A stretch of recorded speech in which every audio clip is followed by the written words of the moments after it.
Students, आज का हमारा टॉपिक है atom as a magnetic dipole. यहाँ पर हमने पहले भी स्टडी किया हुआ कि जो करंट लूप होती है वो आपकी एक मैग्नेटिक डायपोल की तरह बिहेवियर करती है।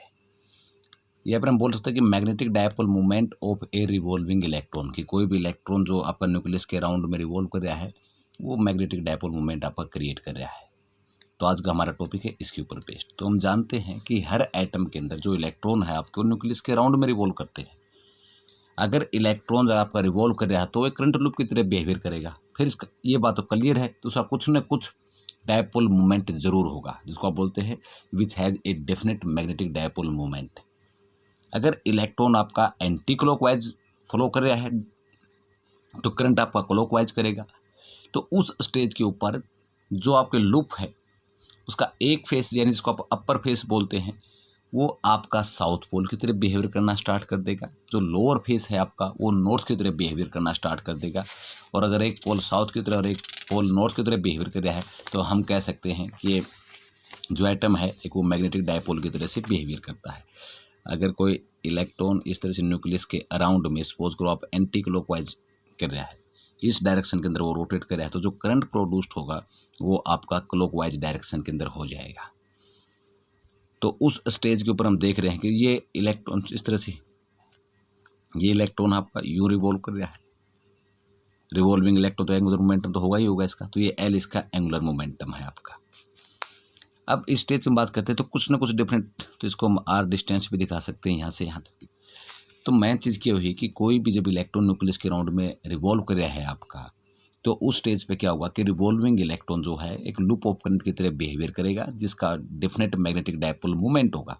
अगर इलेक्ट्रॉन आपका एंटी क्लॉकवाइज फ्लो कर रहा है तो जो अपर फेस है उसकी वो साउथ की तरह बिहेवियर करना स्टार्ट कर देगी, जो लोअर फेस है करंट लूप की वो आपकी नॉर्थ की तरह बिहेवियर करना स्टार्ट कर देगी। तो इसका मतलब ये क्लियर हो जाता है कि atom behave as a magnetic dipole. तो सपोज मान के चलते हैं, सपोज ई क्या है, चार्ज ऑन इलेक्ट्रॉन जो रिवॉल्व कर रहा है किसी सर्कुलर ऑर्बिट में, जिस सर्कुलर ऑर्बिट की रेडियस कितनी है आर। क्लियर। और किससे मूव कर रहा है, विद यूनिफॉर्म एंगुलर वेलोसिटी, लिख भी देना साथ के साथ, विद यूनिफॉर्म एंगुलर वेलोसिटी, जिसको आप ओमेगा से रिप्रेजेंट करते हो। तो इस स्टेज के ऊपर टी क्या है, टाइम पीरियड, एक चक्कर में लिया गया समय, टी उसका टाइम पीरियड ऑफ रेवोल्यूशन है। तो हम कह सकते हैं कि जब ई चार्ज है और इलेक्ट्रॉन रिवॉल्व कर रहा है तो क्या प्रोड्यूस्ड होगा, करंट। तो I is equal to Q by T. लेकिन यहाँ पर रिवॉल्व कौन कर रहा है, इलेक्ट्रॉन। इलेक्ट्रॉन का चार्ज क्यू से नहीं ई से रिप्रेजेंट करते हैं, तो यहाँ से जो आई था वो आपका निकल जाएगा ई बाई टी। टी क्या है, टाइम पीरियड। टाइम पीरियड एक चक्कर में लिया गया समय, तो डिस्प्लेसमेंट बटे एंगुलर वेलोसिटी, एंगुलर डिस्प्लेसमेंट बटे एंगुलर वेलोसिटी, तो कितना हुआ चक्कर में 2 पाई का एंगल। जिस वेलोसिटी से रिवॉल्व कर रहा है सर्कुलर पाथ है तो एंगुलर वेलोसिटी होगी, तो यहाँ से टी निकल गया 2 पाई बाई ओमेगा। तो E by T 2 pi by omega, omega ऊपर चला जाएगा, 2 पाई नीचे आ जाएगा, यानी यहाँ से जो करंट आपका प्रोड्यूस्ड हो रहा है रिवॉल्विंग इलेक्ट्रॉन के कारण वो निकल गया आपका E I is equal to E omega by 2 pi. और ये हमने देखा था कि रिवॉल्विंग इलेक्ट्रॉन जो है वो लूप ऑफ करंट की तरह काम करता है, जिसका डेफिनेट मैग्नेटिक डायपोल मूवमेंट होगा।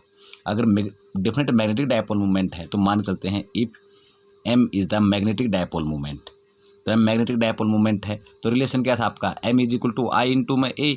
एन तो भाई नंबर थे ना, एन तो नंबर्स थे, तो आई इंटू में ए क्या है, एरिया।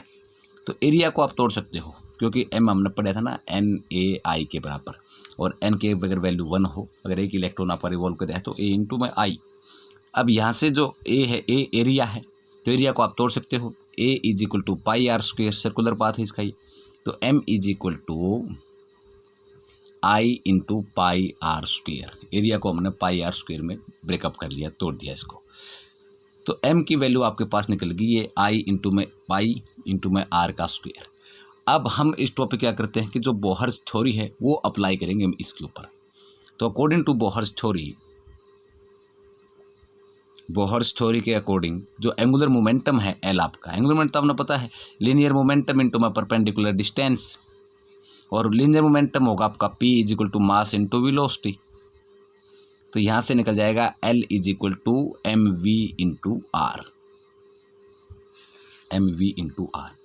लेकिन ये एंगुलर मोमेंटम है, ये लीनियर वेलोसिटी है। तो पर लीनियर वेलोसिटी और एंगुलर वेलोसिटी का रिलेशन भी हमने +1 में पढ़ा था, v = r × ओमेगा। तो इस v की वैल्यू को रिप्लेस कर लेते हैं क्योंकि मोमेंटम एंगुलर है आपका। तो L = m तो था ही आपके पास, v की वैल्यू r × ओमेगा, एक r पहले पढ़े तो m ओमेगा × r का स्क्वायर। तो ये एंगुलर मोमेंटम आ गया आपका m ओमेगा × r का स्क्वायर। क्लियर। तो अब यहाँ से इसको थोड़ा सा हम अरेंज करके देखते हैं कि ये इक्वेशन आपकी क्या बनेगी। मैग्नेटिक डायपोल मोमेंट, इस इक्वेशन को आपने करना क्या है, अब m से इसको मल्टीप्लाई कराते हैं कि जो इलेक्ट्रॉन आपका रिवॉल्व कर रहा है उसी से हम इसको मल्टीप्लाई कराएंगे और उसी से हम इसको डिवाइड करवा देंगे। तो ये जो आप रिजल्ट ऊपर निकाल के आए थे m = I × πr², आई की तो वैल्यू पुट करो। इक्वेशन नंबर 2 ये होगी आपकी, इक्वेशन नंबर 3 ये होगी। अगर इक्वेशन नंबर 2 को आप देख रहे हो m = I × πr², तो m = I की वैल्यू तो इक्वेशन नंबर 1 से पुट करो ना आप, कितनी है e ω/2π × πr²। आप आज ऑलरेडी निकाल चुके हो, पाई ना पाई खत्म कर देगा तो कितना बन गया 1/2 e ω × r का स्क्वायर। इसको इक्वेशन नंबर हमने 4 नाम दे दिया। यानी इक्वेशन नंबर 2 में हमने जो मैग्नेटिक डायपोल मोमेंट निकाला था आपका, तो इसमें जो करंट आया हुआ था इसकी वैल्यू को हमने रिप्लेस कर दिया यहाँ से। तो ये 1/2 e ω × r का स्क्वायर। अब इक्वेशन नंबर 3 पर, इक्वेशन नंबर 4 पे थोड़ा सा ध्यान दो आप। ये है आपकी m ω/r², ये है आपकी e ω/r²। अगर इसको मैं मास से मल्टीप्लाई और मास से ही डिवाइड करवा दूँ, किसका मास, जो इलेक्ट्रॉन रिवॉल्व कर रहा है उसका, उसी के मास से मल्टीप्लाई और डिवाइड करवा दूँ, तो शायद को रिलेशन आपके पास निकल जाए 1/2 e m ω × r²/m। m is the mass of electron. तो m ω/r² जो आप ऊपर निकाल के आए हो, ये आपका एंगुलर मोमेंटम L के बराबर है। तो ये जो m ω/r² आपका हुआ है, इसको मैं L से रिप्रेजेंट कर देता हूँ। तो ये जो मैग्नेटिक डायपोल मोमेंटम था आपका 1/2 e × L/m। तो यहाँ से ये रिलेशन निकल जाएगा। और अगर आप इसको वेक्टर फॉर्म में दिखा रहे हो तो आप इसको वेक्टर फॉर्म में भी ले सकते हो। तो e/2m, ये माइनस का निशान हमने, क्योंकि एक क्लॉकवाइज रिवॉल्व कर रहा है, दूसरा एंटी क्लॉकवाइज रिवॉल्व कर रहा है। एक करंट सपोज करो इलेक्ट्रॉन एंटी क्लॉकवाइज फ्लो कर रहा है, तो करंट क्लॉकवाइज फ्लो करेगा आपका, इनटू एंगुलर मोमेंटम L आपका। तो ये था आपका मैग्नेटिक डायपोल मोमेंट के बारे में कि कोई रिवॉल्विंग इलेक्ट्रॉन किस तरह से आपका एक मैग्नेट की तरह बिहेवियर कर रहा है। अब थोड़ा सा और इसको एक्सप्लेन करके देखें। अगर मान लिया फिर हम अगर बहुत चोरी दोबारा अप्लाई कर रहे हैं तो क्या कहती है, उसने एक बात और भी की थी कि जो एंगुलर मोमेंटम है इलेक्ट्रॉन का, एंगुलर मोमेंटम ऑफ इलेक्ट्रॉन जो है, जिसको आप से दिखा रहे हो कि कोई भी इलेक्ट्रॉन उसी ऑर्बिट में रिवॉल्व करता है जिस ऑर्बिट का एंगुलर मोमेंटम nh/2π के बराबर होता है। n तो नंबर है, h क्या है, प्लैंक्स कांस्टेंट, 2π आपने पता है एंगुलर डिस्प्लेसमेंट उसका। तो कोई इलेक्ट्रॉन उसी ऑर्बिट में रिवॉल्व करता है जिस ऑर्बिट का एंगुलर मोमेंटम आपका nh/2π के बराबर होता है। लेकिन L की वैल्यू तो आपने ऊपर निकाली हुई है, कितनी, m ω/r² निकाली हुई है। तो मैं इसको यहाँ पे दिखा सकता हूँ, यानी m ω × r² = nh/2π। ω/r² को आप यहाँ पर रखो, m को आप इस साइड में ले जाओ, तो रिलेशन आपका निकल जाएगा ω × r² = nh/2πm। ये m आपका इस साइड में आ गया।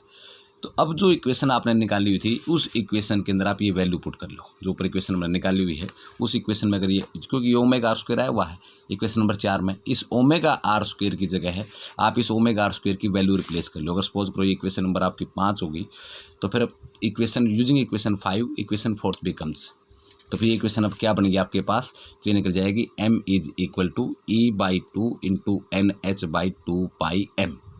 e/2 ये नुकानू लिख दिया हमने, ω/r² की वैल्यू पुट कर दी जो nh/2πm के बराबर है। तो हम इसको ऐसे भी लिख सकते हैं।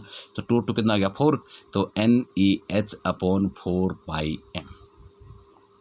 इसको बोलते हैं बोहर्ज मैग्नेटॉन। इसका एक अलग से भी सिंबल होता है, इसको हम यू भी दिखा देते हैं, ये सिंबल है आपका। तो इसको बोलते हैं बोहर्ज मैग्नेटॉन, जो एग्जाम में अलग से भी पूछ लिया जाता है, बोहर्ज मैग्नेटॉन। अगर इसको आपने डिफाइन करना हो तो आप डिफाइन भी कर सकते हो कि magnetic dipole movement associate with an electron due to its orbital motion in first orbit of hydrogen atom. In first orbit of hydrogen atom, hydrogen atom के फर्स्ट ऑर्बिट में जो इलेक्ट्रॉन आपका डायपोल मूवमेंट से associate है वो आपका कहलाता है बोहर्ज मैग्नेटॉन। तो it may be defined as the magnetic dipole movement associate with an electron due to its orbital motion in first orbit of hydrogen atom. और इसकी अगर आपने वैल्यूज निकालनी है तो आप वैल्यू भी निकाल सकते हो। फर्स्ट ऑर्बिट की बात करें तो एन की वैल्यू तो 1 हो जाएगी, जिसको कई बार EH/4πm से दिखा देते हैं, एक ही चीज़ है। ऑर्बिट फर्स्ट है तो एन की वैल्यू तो 1 होगी। इलेक्ट्रॉन का चार्ज आपने पता है कितना 1.6 10 की पावर माइनस के 19 इंटू में प्लैंक्स कांस्टेंट भी आपने पता है कितना 6.6 इंटू 10 की पावर माइनस के 34 बाई 4 का 4 रह जाएगा आपका। पाई है, पाई को 22/7 कर लो आप, तो 22/7 करोगे तो 7 आपका ऊपर चला जाएगा, 22 नीचे 22 आपका नीचे आ जाएगा। इंटू में मास ऑफ इलेक्ट्रॉन 9.1 इंटू 10 की पावर माइनस के 31 kg। ये सारी वैल्यू अगर आप इसको आप अरेंज करोगे, सोल्व करोगे तो यहाँ से रिजल्ट निकल के आता है 9.27 10 की पावर माइनस के 24 एम्पियर मीटर स्क्वायर। तो ये जो वैल्यू है आपकी, ये एग्जाम में कई बार MCQ क्वेश्चनों में पूछ लेते हैं, नहीं तो ये 1 नंबर में या 2 नंबर में अलग से पूछ लेते हैं। What is Bohr's magneton? तो बोहर्स मैग्नेटॉन हमने अभी भी स्टडी किया है कि बोहर्स मैग्नेटॉन होता क्या है। तो हम कह सकते हैं कि magnetic dipole moment associate with an electron due to its orbital motion, किसमें? First orbit of hydrogen atom में, जिसकी मैथमेटिकली वैल्यू होगी इसके बराबर। तो ये था आपका atom as a magnetic dipole की कोई इलेक्ट्रॉन जो रिवॉल्व कर रहा है किस तरह से मैग्नेटिक डायपोल की तरह बिहेवियर करता है। तो जब इलेक्ट्रॉन रिवॉल्व करेगा चार्ज बनेगा, चार्ज से फिर करंट प्रोड्यूस्ड होगा, तो I = Q/T। लेकिन इलेक्ट्रॉन का चार्ज इसे दिखाते हैं तो E/T, T खुद 2π/ω के बराबर है, तो E⍵/2π के बराबर हो गया।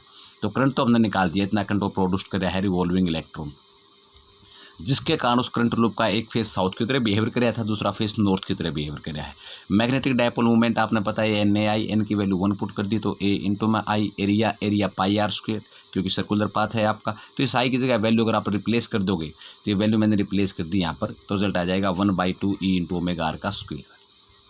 फिर आप बोहर्स थ्योरी अप्लाई करते हो तो वो कहते हैं कि एंगुलर मोमेंटम तो linear momentum into perpendicular distance के बराबर होगा। लीनियर मोमेंटम खुद mv के बराबर है, लेकिन मोमेंटम एंगुलर है, यहाँ पर वेलोसिटी लीनियर आई हुई है, तो फिर इसका लीनियर और एंगुलर के बीच का रिलेशन देखेंगे तो v खुद होगा r इंटू ω के बराबर। तो v की वैल्यू हमने पुट कर दिया r⍵, r ऑलरेडी था हमारे पास, तो m⍵ इंटू r का स्क्वायर। ये आ गया आपका एंगुलर मोमेंटम। अब इसी को हमने अरेंज किया है कि अगर इसको इलेक्ट्रॉन के मास से मल्टीप्लाई करा दें, जो इक्वेशन आपकी आई हुई है, मास से अगर इसको डिवाइड करवा दें तो ये बन जाएगा फिर m⍵r², और वो m⍵r² ऊपर निकाल चुके हैं L के बराबर। तो इसलिए इसको हमने लिखा है कि multiplying and dividing by mass of electron. तो इस इक्वेशन को, इक्वेशन नंबर 4 को मल्टीप्लाई भी करा दिया एंड डिवाइड भी करवा दिया बाई इलेक्ट्रॉन के मास से, तो अब ये हो गया L के बराबर। तो बाकी बच गया आपका E/2m। तो ये था आपका मैग्नेटिक डायपोल मूवमेंट। और थोड़ा सा और इसको आगे ड्राइव करें तो यहाँ से बोहर्स मैग्नेटॉन भी आपका निकल जाता है कि एंगुलर मोमेंटम जो है आपका should be equal to NH/2π के बराबर। n तो फर्स्ट ऑर्बिट है, n की वैल्यू तो 1 पुट कर देंगे, लेकिन L तो अब आप ऑलरेडी निकाल चुके हो, किसके बराबर? m⍵ इंटू r² के बराबर। तो m⍵r² इसके बराबर हुआ, ω² की वैल्यू निकाल लो यहाँ से, और इस ω² में आप इसकी वैल्यू पुट कर दो जो आप निकाल के आए हो यहाँ से, तो बन जाएगा आपका बोहर्स मैग्नेटॉन। तो ये था भाई आपका आज का टॉपिक।